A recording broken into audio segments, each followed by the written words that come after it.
ഇന്നലെ ശ്രീമാൻ ടി.എൻ. പ്രതാപൻ ഉൾപ്പെടെയുള്ള ആളുകൾ വന്നതായി വാർത്തയിൽക്കും. ഈ കേരളത്തിന്റെ ചരിത്രത്തിലാദ്യമായി ഒരു BJP MP സമ്മാനിച്ച, അതിന് നേതൃത്വം നൽകിയ ഒരു കോൺഗ്രസ് നേതാവല്ലേ അദ്ദേഹം MP ആയിരുന്ന തൃശൂർ പാർലമെന്റ് സീറ്റിലേക്ക് അദ്ദേഹത്തെ MP സ്ഥാനത്ത് മത്സരിക്കുന്നതിനെ നിന്ന് മാറ്റി നിർത്തിയപ്പോൾ അദ്ദേഹം ഉൾപ്പെടെ നടത്തിയ പ്രവർത്തനത്തിന്റെ ഭാഗമായിട്ടാണ് ഇവിടെ സുരേഷ് ഗോപി ജയിച്ചത് എന്ന് പറഞ്ഞത് ഞങ്ങളാരുമല്ല, കോൺഗ്രസ്. KPCC അതുകൊണ്ടല്ലേ DCC പിരിച്ചുവിട്ടത്? അതിന്റെ ഭാഗമായിട്ടല്ലേ ടി.എൻ. പ്രതാപൻ വർക്കിംഗ് പ്രസിഡന്റ് എന്ന സ്ഥാനം തെറിച്ചത്?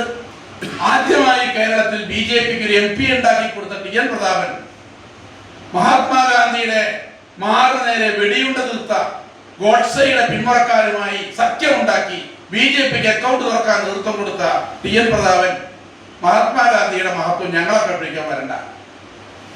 അദ്ദേഹത്തെ ഉൾപ്പെടെയുള്ള ആളുകളോട് ഞങ്ങൾക്ക് പറയാനുള്ളതാണ്. ഗുരുവായൂർ നഗരസഭയെ സംബന്ധിച്ചിടത്തോളം ഗുരുവായൂർ നഗരസഭയുടെ ഇന്നത്തെ അവസ്ഥയിൽ 2 BJP കൗൺസിലർമാരുണ്ട്. എങ്ങനെയാണ് ഗുരുവായൂർ നഗരസഭയിൽ BJP കൗൺസിലർമാരുണ്ടായത്? 995 ആദ്യത്തെ കൗൺസിൽ തെരഞ്ഞെടുപ്പ് നടക്കുന്നത്. നിങ്ങൾ മാധ്യമപ്രവർത്തകർ ചേർക്കെങ്കിലും അറിയാമോ?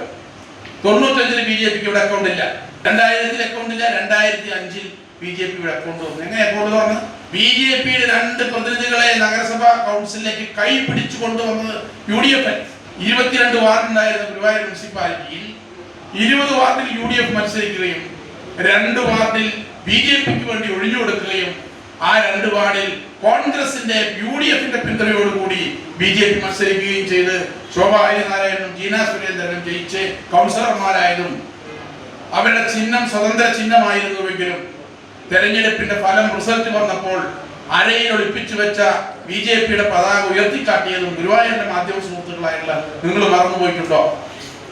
ഗുരുവായൂരിൽ ആദ്യമായി BJPക്ക് അക്കൗണ്ട് തുറക്കാൻ സഹായിച്ച കോൺഗ്രസിനെ രാഷ്ട്രപിതാവിന്റെ മഹത്വത്തെ കുറിച്ച് പറയാൻ എന്ത് ധാർമ്മികമായ അവകാശം?